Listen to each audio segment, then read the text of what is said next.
Mesdames et messieurs, bonsoir et merci de rester fidèles à notre édition. Au sommaire, nous parlerons de cette nouvelle disposition prise par le Togo qui fait désormais partie des actionnaires de la compagnie aérienne panafricaine Askyne Airlines. Le pays détient une part équivalente à 600 000 actions dans le capital social de la dite compagnie, soit 14,39%. D'autres précisions majeures à suivre.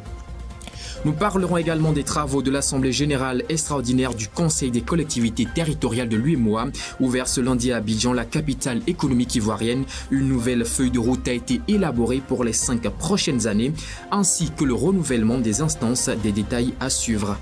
À l'international, bonne nouvelle pour la population nigérienne et celle de Niamey en particulier. Une centaine de camions sont arrivés dans le pays ce lundi transportant des produits alimentaires. Ils étaient en provenance du Burkina Faso, nous y reviendrons. Et selon des informations relayées par plusieurs médias dont Africa News, le patron du groupe paramilitaire Evgeny Prigojine serait actuellement sur le continent africain. Il serait en quête de mercenaires pour augmenter l'effectif de la milice Wagner.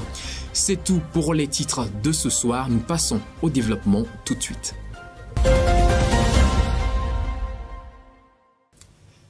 Nous parlons politique à l'entame de cette édition au moment où plusieurs citoyens togolais n'ont pas pu s'enrôler sur les listes électorales lors du dernier recensement. D'autres par contre se retrouvent volontairement enregistrés dans plusieurs zones. Pas de pitié pour eux, le tribunal de grande instance de Lomé a prononcé une peine de 12 mois d'emprisonnement à l'encontre d'un d'entre eux. Bernard Quinvi, dans le reportage qui suit, revient sur les faits. Les milliers de Togolais qui n'ont pas pu s'enrôler sur les listes électorales vont rester en marge des prochaines élections législatives et régionales. Mais à côté, d'autres citoyens sciemment se retrouvent enregistrés plusieurs fois dans des zones différentes. C'est le cas du nommé Essowana Ware qui s'était inscrit à plusieurs reprises sur la liste électorale lors du dernier recensement. En effet, selon la Commission électorale nationale indépendante CENI, le sieur Essowana Ware s'est fait inscrire 13 fois avec des noms et des prénoms différents. Son cas mis en évidence par l'institution, ce dernier a été traduit devant la justice. Après les débats, il a été reconnu coupable des faits à lui reprocher. Il est condamné à 12 mois d'emprisonnement ferme et à une amende de 300 000 francs CFA. À en croire le président de la CENI, Dago Yabré, le nommé Essowana Ware est aussi radié d'office sur les listes électorales pour une période de 3 ans, conformément au code pénal togolais. Rappelons qu'à la fin du processus d'apurement du fichier électoral, 91 000 cas potentiels de doublons ont été identifiés à travers tout le territoire. Le Togo a été représenté ces 21 et 22 août 2023 à l'Assemblée générale extraordinaire du Conseil des collectivités territoriales de l'UEMOA. Il a été question d'aborder la feuille de route de l'institution pour les 5 prochaines années, mais également de renouveler certaines instances. Le compte rendu de Promise Pomegbe avec la voix de Félicité Chapla. Le Conseil des collectivités territoriales de l'Union économique et monétaire ouest-africaine, CCT-UEMOA, a tenu une assemblée générale extraordinaire ces 21 et 22 août en Côte d'Ivoire. Il a été question au cours de la session de consolider les acquis, élaborer la feuille de route du CCT-UEMOA pour les 5 années à venir, mais également renouveler les instances. En 11 ans d'existence, le Conseil a réussi à produire un livre blanc sur la décentralisation financière en Afrique de l'Ouest, à contribuer aux réflexions sur la décentralisation et à signer des conventions au profit des collectivités territoriales. Organe consultatif de l'UEMOA, le Conseil a entre autres pour rôle d'assurer la participation des collectivités territoriales à la réalisation des objectifs de l'Union, de consolider l'effort d'intégration entrepris par les États membres par des actions au niveau des collectivités territoriales, mais aussi d'accompagner la Commission de l'UEMOA dans la conception et la mise en œuvre de projets intégrateurs et structurants au bénéfice des collectivités territoriales de l'Union. Une délégation togolaise a pris part aux activités de la dite session, délégation conduite par la présidente de la fêtière des communes du Togo. Cette dernière, dans le cadre du renouvellement des instances du Conseil, a été élue pour un mandat de 2 ans vice-présidente du Conseil. Information phare depuis ce lundi, le Togo est officiellement actionnaire de la compagnie aérienne panafricaine Askyne Airlines. Mais avec une part du pays estimée à 14,39%, qu'aura-t-il concrètement à gagner dans cette nouvelle prise de position? Les éléments de réponse dans le reportage qui suit, il est signé Nadège Arlidia. Au rang des actionnaires d'Askyne Airlines, l'une des compagnies aériennes les plus renommées de la place, l'on retrouve désormais l'État togolais. Ce partenariat a été officialisé ce lundi 21 août 2023. Le pays détient désormais 600 000 actions au sein de Askyne Airlines. Ces actions sont estimées à 6 milliards de francs CFA et représentent un total de 14,39% du capital social de la compagnie. Le pays pourra percevoir des dividendes et se faire représenter dans le conseil d'administration de la société panafricaine. Selon les autorités, je cite, « Il s'agit pour l'État d'un investissement stratégique au regard de sa politique d'intégration de la sous-région et d'ouverture de notre pays au reste du monde », a précisé le ministre de l'Économie et des Finances. Pour rappel, la compagnie aérienne Askyne Airlines opère il y a de cela 15 ans. Elle a un capital social qui s'élève à 60 milliards. La Banque ouest-africaine de développement, celle de l'investissement et de développement de la CEDEAO, le groupe Ecobank et la compagnie aérienne Ethiopian Airlines sont entre autres les actionnaires de la compagnie auquel vient s'ajouter le Togo. Fruit d'un partenariat public-privé, la plateforme industrielle d'Adétikopé, zone économique spéciale conceptualisée pour libérer la croissance et particulièrement celle industrielle, affiche selon l'un de ses responsables d'excellents résultats. Le compte rendu d'Harold Messan-Atto. La plateforme industrielle d'Adétikopé PIA affiche d'excellents résultats selon Idiola Sanda, l'un des responsables de la plateforme inaugurée il y a 2 ans. Cette dernière a eu un impact positif sur l'économie du pays. Issu d'un partenariat public-privé entre la République togolaise et Arise Integrated Industrial Platform, PIA Togo est une zone industrielle axée sur la création de chaînes de valeur florissantes pour le stockage, la transformation, la fabrication et l'exportation. Grâce à sa position stratégique sur le corridor industriel Lomé-Burkina, PIA constitue le canal d'accès idéal à la CEDEAO et à la région enclavée de l'Afrique de l'Ouest. Doté d'un régime fiscal avantageux, d'infrastructures modernes et de services logistiques intégrés, PIA représente une zone économique spéciale pour les investisseurs locaux et internationaux. La plateforme offre diverses installations telles qu'une zone industrielle, un entrepôt, une zone commerciale, un parc textile, un parking à camions ou un parc à conteneurs. Au cours de ces 2 ans d'exploitation, la plateforme a permis la création de 30 000 emplois sur le site grâce à l'installation d'une quinzaine d'usines. Elle a permis le renforcement de la chaîne de valeur agricole et a permis également la création d'opportunités économiques à travers la distribution et la transformation des produits locaux. La réussite de la plateforme togolaise inspire les pays voisins où pourraient se développer des parcs industriels similaires, notamment au Gabon et au Bénin. L'université de Lomé figure parmi les 200 meilleures universités sur l'ensemble du continent africain. La toute première université du Togo est classée à la 131e place. Cependant, l'université de Kara ne figure pas dans ce classement. Les détails de Kofi Kliké. African University Ranking Unirank a sorti son rapport 2023 sur le classement des universités africaines. Elles sont classées en tenant compte de l'agrément, de la licence ou de l'accréditation par les organisations nationales ou internationales appropriées. Ce classement tient aussi compte de la capacité de l'université à offrir des cours dans un format d'enseignement traditionnel et non à distance. En dehors des données fournies par les universités elles-mêmes, Unirank fournit un tableau de classement non académique basé aussi sur des métriques web valides, impartiales et non influençables, construites sur des sources indépendantes d'intelligence web.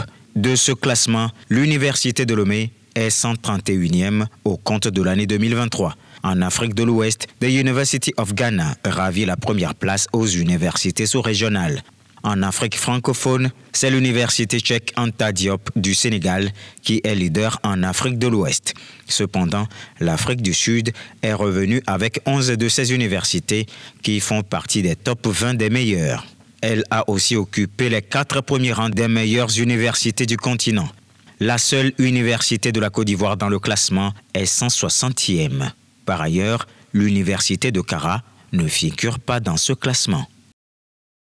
Nous passons à l'international à présent. Ce lundi, une centaine de camions en provenance du Burkina Faso sont arrivés à Niamey, la capitale nigérienne. Chargés de denrées alimentaires, ces camions semblent une bouffée d'oxygène pour le pays qui suffoque depuis les restrictions imposées par la CEDEAO au lendemain du coup d'État du 26 juillet dernier. Retour sur les détails. Un convoi de ravitaillement est arrivé lundi à Niamey, la capitale du Niger, sous le coup de sanctions imposées par plusieurs voisins ouest-africains après le coup d'État du 26 juillet.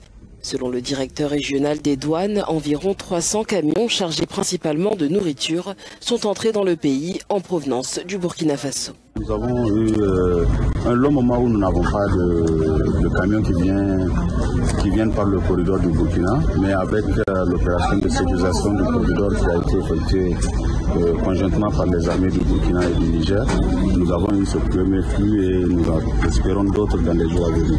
La route entre le Burkina Faso et le Niger est bordée de groupes djihadistes, ce qui a nécessité des escortes militaires de la part des deux armées. Pour Bachir Djouri, un des chauffeurs du convoi, le voyage n'a pas été de tout repos. J'ai trouvé le voyage très difficile. Par la grâce de Dieu, la police et les soldats nous ont aidés à arriver jusqu'ici. Sinon, le voyage était très compliqué. Pourquoi était-il compliqué ?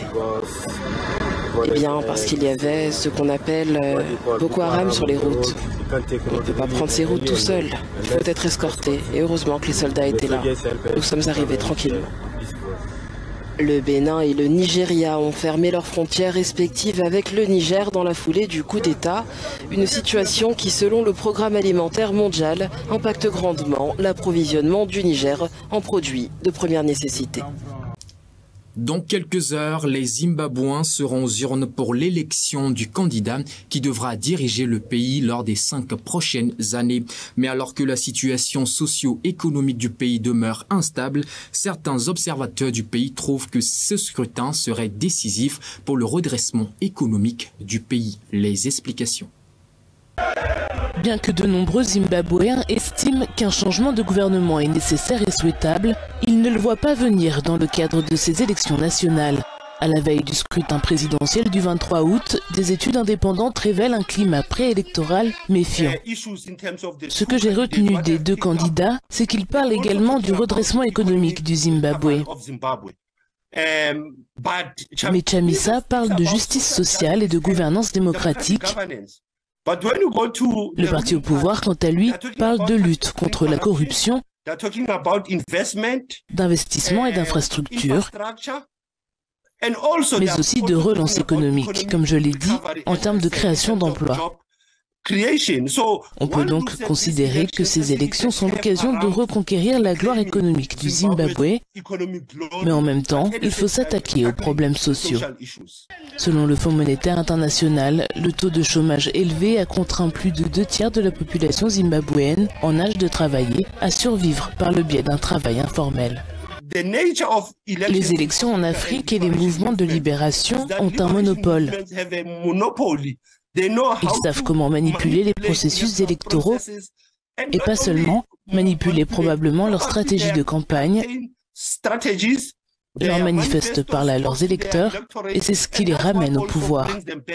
Mais nous disons toujours qu'il faut attendre le décompte final des voix et la déclaration finale de la commission électorale zimbabwéenne pour savoir qui a gagné les élections. Dans une enquête réalisée par Afrobaromètre, près de la moitié des Zimbabwéens interrogés craignent que les résultats annoncés ne reflètent pas les résultats comptés. Une centaine de migrants nigériens ont quitté la Libye ce lundi. Ils ont été renvoyés dans leur pays d'origine grâce au programme de retour volontaire initié par la Libye et la Tunisie en coordination avec l'Organisation mondiale de l'immigration. Reportage. Dans cette salle d'attente de l'aéroport de Tripoli, ils sont une centaine de Nigérians à attendre leur vol pour rentrer chez eux. Ces hommes et ces femmes font partie du programme de retour volontaire organisé par les autorités libyennes et l'ONU. Depuis que je suis arrivé en Libye, je travaille. Je travaille dans une entreprise de générateurs d'essieux parce qu'au Nigeria, j'ai étudié l'ingénierie mécanique. Aujourd'hui, je dois rentrer dans mon pays parce que la situation ici en Libye devient insupportable pour moi. C'est pour cette raison que je suis ici aujourd'hui. La majorité d'entre eux a été interpellée à la frontière entre la Libye et la Tunisie. Les deux pays ont récemment conclu un accord pour se répartir l'accueil des migrants bloqués à leurs frontières. Cet accord a été conclu avec le ministre tunisien de l'Intérieur pour résoudre ce problème. La Libye et la Tunisie sont deux pays frères et le problème est le même. Nous sommes des pays de transit, pas des pays de destination. Les gens viennent d'Afrique et cherchent une vie meilleure en Europe. Ils fuient bien sûr l'horreur des guerres et les conditions de vie difficiles sur le continent africain. Le mois dernier, une centaine de Nigérians avaient déjà été rapatriés dans le cadre du programme des retours volontaires. Les autorités nigérianes assurent que ces migrants n'ont pas été contraints de rentrer chez eux. À l'ambassade, nous leur parlons. Nous disons aux Nigérians ici que la migration n'est pas mauvaise, qu'elle est autorisée au niveau international, mais qu'il faut suivre une procédure officielle. On ne part pas dans le pays d'un autre sans respecter les procédures. Si vous faites cela, vous devenez un migrant illégal dans leur pays. Plongée dans le chaos depuis la chute de Kadhafi en 2011, la Libye, devenue une plaque tournante de l'immigration, compte plus de 600 000 migrants sur son sol. On en parlait dans les titres après la rébellion avortée contre la Russie. Tout porte à croire qu'Evgeny Prigojine, le patron du groupe paramilitaire russe Wagner, serait sur le continent africain en quête de mercenaires. Il est apparu dans une nouvelle vidéo hier soir dans un paysage désertique avec une arme à la main. Regardez. Evgeny Prigojine serait-il en Afrique? C'est sans nul doute l'information que le patron du groupe paramilitaire russe Wagner veut véhiculer après la publication d'une vidéo. Le sexagénaire recruterait des mercenaires sur le continent selon les réseaux sociaux russes dédiés à sa cause. Nous travaillons, la température est de 50 degrés Celsius au-dessus de zéro. Tout se passe comme nous l'entendons. Wagner mène des activités de reconnaissance et de recherche, rendant la Russie encore plus grande sur tous les continents et l'Afrique encore plus libre. Justice et bonheur pour les Africains, nous faisons de la vie un calvaire pour Al-Qaïda, l'EI et d'autres bandits. Selon des analystes, la vidéo a été tournée au Sahel au regard de son décor. Evgeny Prigojine, 62 ans, a déjà envoyé des centaines de ses hommes au Mali, en Libye, en République centrafricaine et au Soudan. Il aurait aussi proposé son aide à la junte au pouvoir au Niger. Au moins 655 migrants éthiopiens auraient été tués par des gardes frontières saoudiens entre la période de mars 2022 à juin 2023. C'est l'information récemment rendue officielle par l'ONG Human Rights Watch dans un rapport publié ce lundi. Les détails dans le reportage qui suit. Human Rights Watch accuse des gardes frontières saoudiens d'avoir tué des centaines de migrants éthiopiens qui tentaient d'entrer en Arabie Saoudite l'année dernière. L'organisation internationale non gouvernementale a dénoncé ces agissements dans un rapport publié lundi concernant une période comprise entre mars 2022 et juin 2023. Au moins 655 personnes auraient été exécutées selon un premier bilan de HRW. Des centaines de milliers d'Éthiopiens travaillent en Arabie Saoudite. Certains d'entre eux sont entrés dans le pays après avoir emprunté la route de l'Est reliant la Corne de l'Afrique au Golfe et passant par le Yémen. Dans ce rapport, HRW s'appuie sur des entretiens avec 38 migrants éthiopiens ayant tenté d'entreprendre cette route. L'organisation internationale a exhorté l'ONU à enquêter sur ces allégations. C'était donc tout pour l'actualité de ce soir. Mesdames et messieurs, merci à vous de nous avoir suivis. On se retrouve demain à la même heure pour un autre point de l'actualité. D'ici là, portez-vous bien.